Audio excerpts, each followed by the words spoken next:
je ne comprends pas ce qui motive ce projet. Un coup, on veut nous faire croire que c'est pour réhabiliter les acteurs politiques qui, semble-t-il, ne sont demandeurs de rien du tout.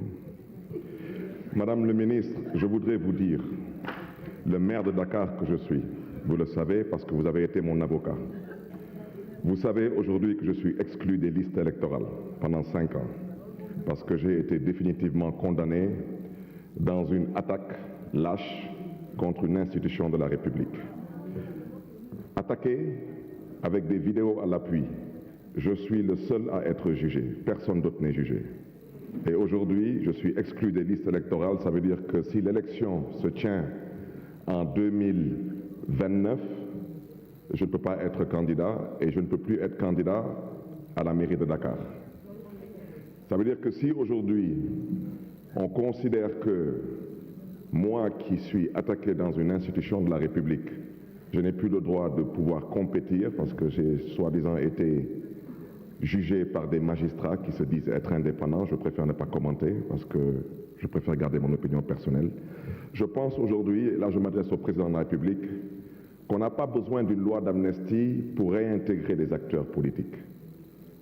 Tout ce qu'on a besoin, c'est de modifier quelques articles de la loi électorale. Parce que tout le monde sait que les articles 29, 30 et 57 de la loi électorale ont été des articles à la limite particuliers pour cibler des acteurs politiques et les empêcher de pouvoir être candidats. Donc, je souhaiterais demander au président de la République de bien vouloir reconsidérer sa position. Madame le ministre, je ne partage pas le point de vue de certaines personnes. Je suis un acteur politique, un opposant, j'ai participé à presque toutes les manifestations dites violentes pendant ces 20 dernières années. Je peux vous dire ici que lors de ces dernières manifestations, de mars 2021 à peut-être 2024, j'ai été au cœur de toutes ces manifestations. Aucun leader politique n'a donné d'ordre ou d'instruction pour tuer qui que ce soit dans la rue, policiers comme manifestants.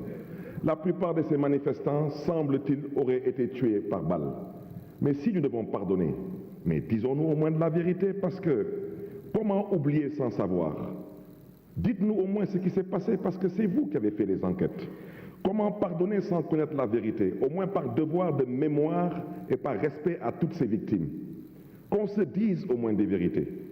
Si le président de la République veut pardonner, le président de la République doit aujourd'hui prendre sur lui, s'il est sincère, la responsabilité de sortir tout le monde de prison et de permettre à tout le monde de participer à des élections. Laissez les Sénégalais juger et voter. Ça ne sera pas la fin du monde. Le génie sénégalais a toujours su surmonter des difficultés. Députés du pouvoir comme députés de l'opposition, nous ne sommes que des Sénégalais. Et aujourd'hui, les Sénégalais sont confus, les Sénégalais sont tendus. Mais pourquoi le sont-ils? Mais parce que les Sénégalais réclament une élection. Et c'est au président Macky Sall de faire preuve aujourd'hui de hauteur, de grandeur. Oui, il dit qu'à partir du 2 avril, il n'est plus président de la République du Sénégal.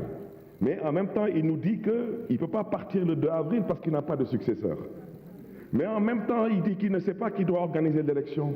Mais c'est lui qui doit l'organiser. Et je pense que c'est là-bas que se trouve, Madame le ministre, la cohésion nationale. C'est là-bas que se trouve la paix. Chers collègues, dépassionnons le débat. Monsieur le Président de la République, les Sénégalais vous attendent sur une date pour l'élection. Les Sénégalais attendent de vous votre pardon. Libérez les détenus politiques, libérez les prisonniers politiques, libérez les leaders politiques et laissez le soin aux Sénégalais de choisir le prochain président de la République. Que le Sénégal connaisse une fois de plus le charme de la démocratie. Et je sais, Madame le ministre, qu'on saura éventuellement compter sur vous. Je vous remercie. Merci. La parole est à notre collègue Oumar Cissé, suivi de Massata Sam.